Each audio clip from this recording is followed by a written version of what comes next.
Da da da da da da da! Deck Tech, the video where we talk about my commander, my deck, and the cards I enjoy drawing.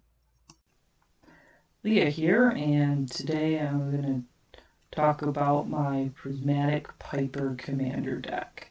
I was thinking, what was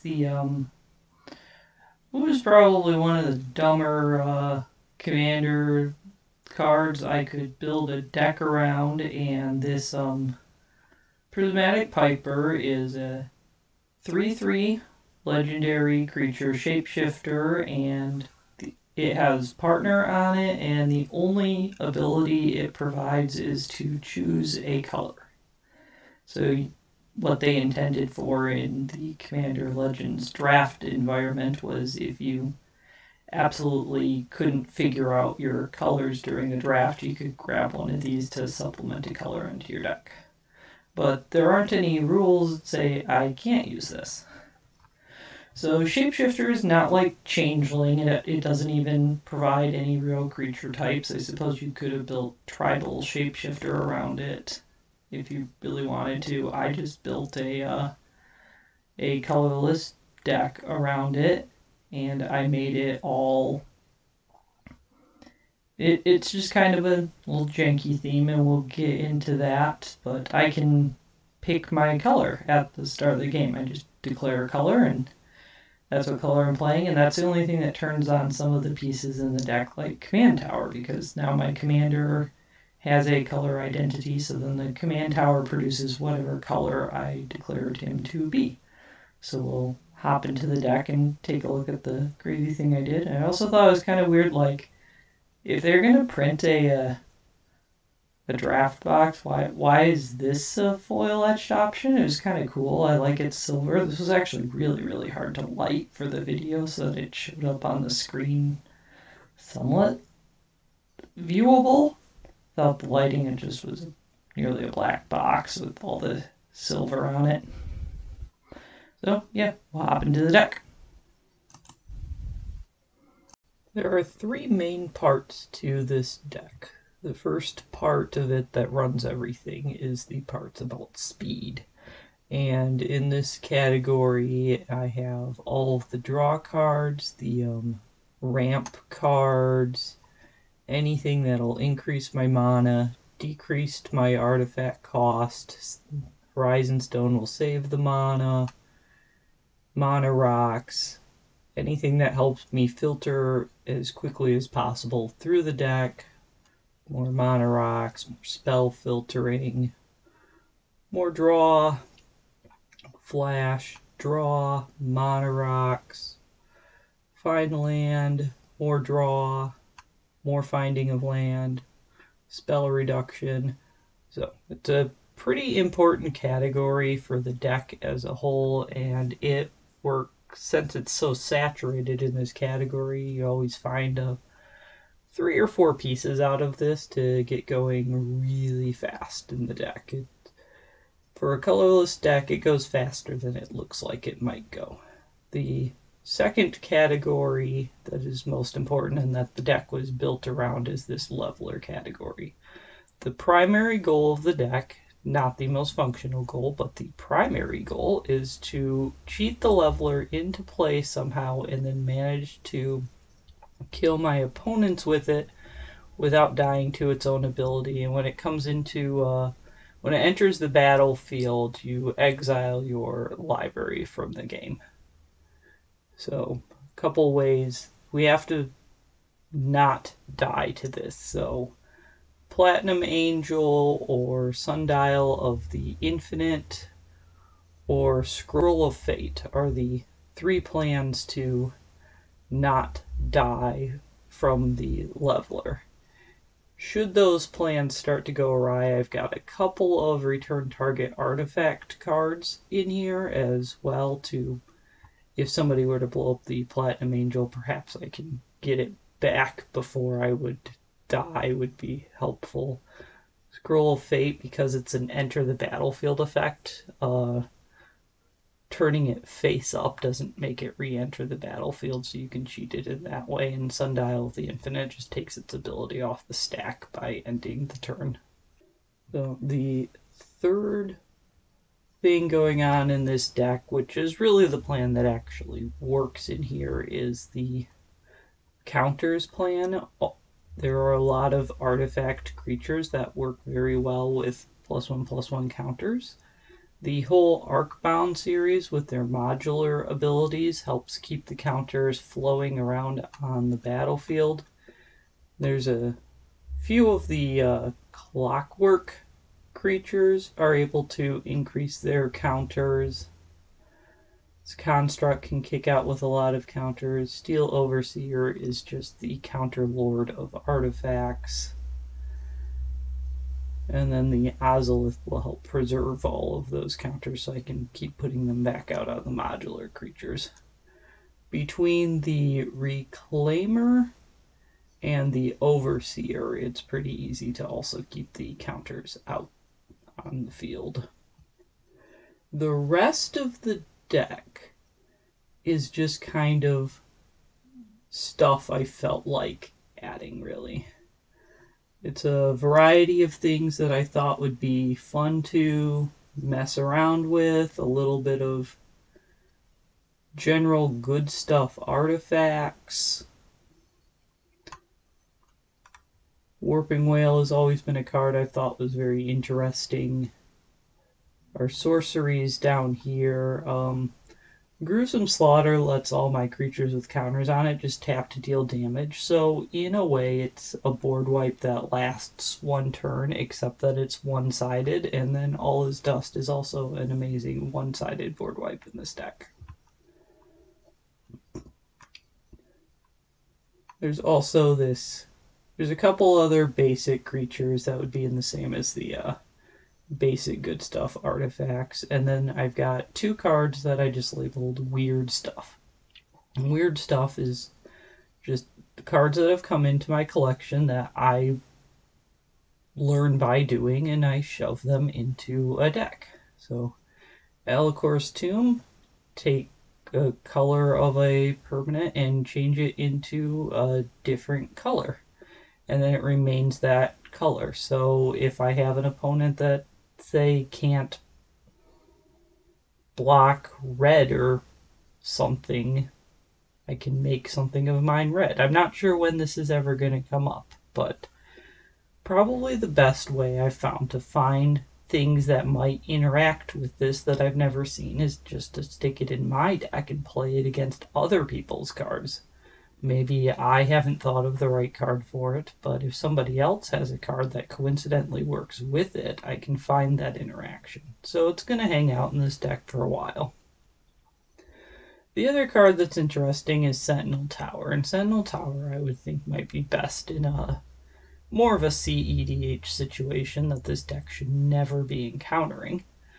But if I was to do something on my turn that might be getting close to or allowing me to win the game, maybe I have an opponent that will storm off, and they better hope they can storm off less than their life total in order for this to not kill them while they're attempting to.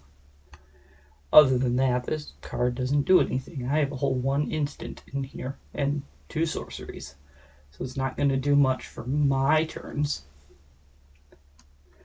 And finally, the land category is not very complicated. We have 28 wastes with a heavy favor to the art I like versus the other art. Not that this is bad art, I just like this one more. And then the 2 powerhouse cards in here. Scorched Ruins I had never tried in a deck before this one, and I was really concerned about the sacrificing 2 untapped lands part, because then I've got 1 land that still is not invulnerable to land destruction, but it taps for a pretty hefty amount of mana. So far it's worked out, but I think eventually one of my opponents is going to snipe this off the table like a Gaia's Cradle, as they should, and I will lose that kind of speed that this is giving me. Desert Temple allows me to do things like untap the Scorched Ruins, so 2 lands could produce up to 7 mana for me, which is fairly powerful. Just a quick look at the stats for this deck. It actually has a very bell curve like mana curve to it, as opposed to a lot of my decks tend to spike around 2 and 3 and then fade off very heavily. This one fades off very slowly into the high drops, but the ability for this deck to ramp balances that out nicely. I actually end up getting to play a lot of my high drops. Other than that, the type chart is spread as expected for a deck that has no colors in it. Some of my favorite cards in this deck are this Soul Ring that I got. I don't actually know where I got this Soul Ring. It's been in my collection for probably over 15 years. It just, because of its age, it gives it a really unique look in the deck, and I always like to try to include some old bordered cards among all of my new bordered cards. I think that's just a flavor appeal to me, is that sometimes I'll draw these old historical cards, even though when I really started playing Magic, it was the dawn of Mirrodin and the new border. This Field of Ruin is in the deck just because I really like this art, and I need to stop using matte sleeves, I think, because I just can't see that this is a foil. You can't tell at all because the matte takes it off completely. But I really like the purple and how the chains go into the distance, and the card just was aesthetically pleasing for me.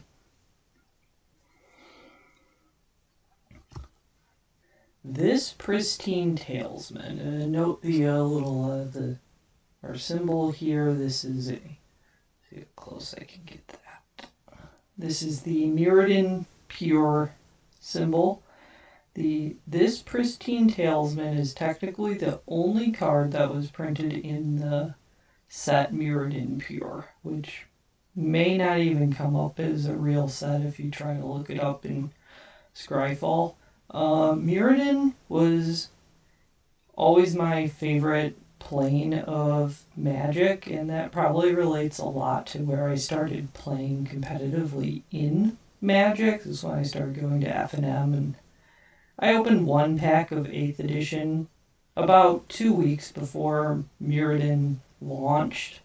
And then when Mirrodin launched is where I really started to get into playing and collecting the cards and hanging out with new Magic friends, and I've been following Mirrodin for a long time.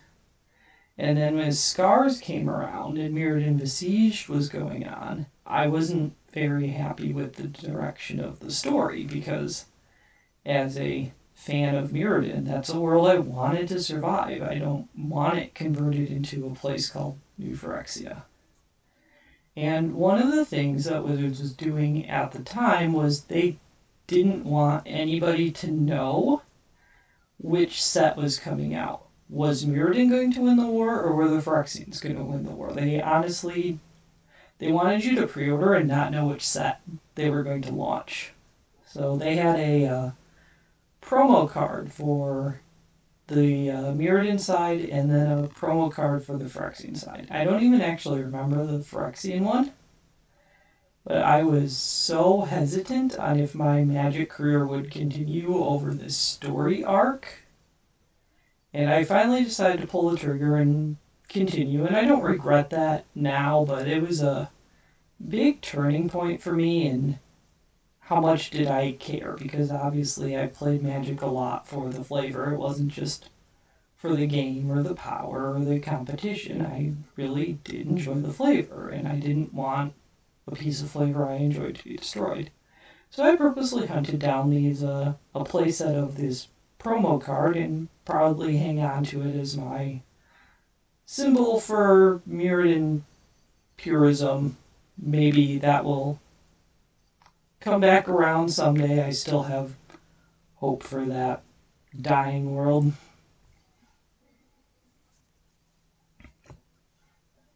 On a lighter note, I play this because I think it's pretty. Not much else. Is another foil I hunted down and just thought it was a pretty card. Picked it up. So back in my earlier days of playing Magic, if I can get these both on screen here, I got a copy. These two copies, in fact, of the Predator flagship and the Skyship Weatherlight. And depending on my mood, because I was a teenage girl in her, is it 19 years old, I think? Maybe a little older. I was barely out of my teens. Let's see, that was about 2008. Yeah, I was barely out of my teens. And depending on my mood, I put both of these cards back to back in a hard shell. And if I wasn't in the greatest mood, I would have the Predator flagship up as my game mascot. But if I was in a pretty good mood, I'd put the Weatherlight up. That was just, it didn't mean anything other than my mood. My opponent never asked what it was. I never said what it was. I just kind of had that mascot out there on my playmat because I could.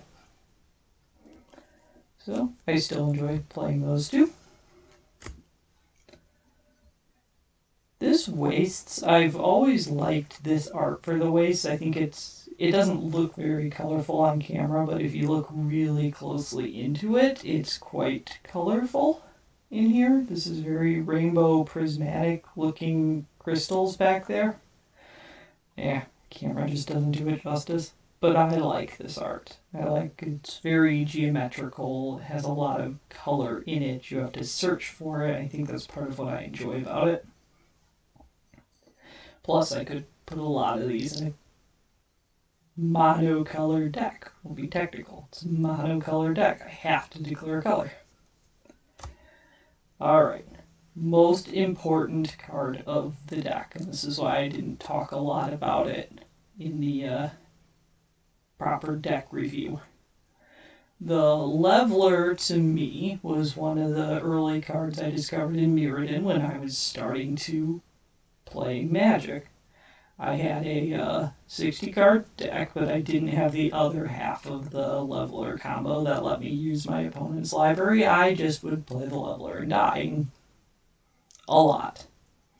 For some reason, I was perfectly happy that I had gotten a big 10-10 onto the field, even if it cost me the game. And I continued this trend until eventually I had an opponent concede because they didn't like my gameplay. Why should I get to choose that I lost? I'm not sure what was going through this opponent's head. So I considered that an ultimate victory, that I had actually annoyed somebody enough with this kind of gameplay to force them to concede. Therefore, I beat them with the Leveler without using the combo. Weird victory, but I was a barely out of my teens kid. I still try to do that weird victory with the Leveler. Can I kill people with this card? Specifically, this card. And, yep, so that was a lot of the thought behind the deck build.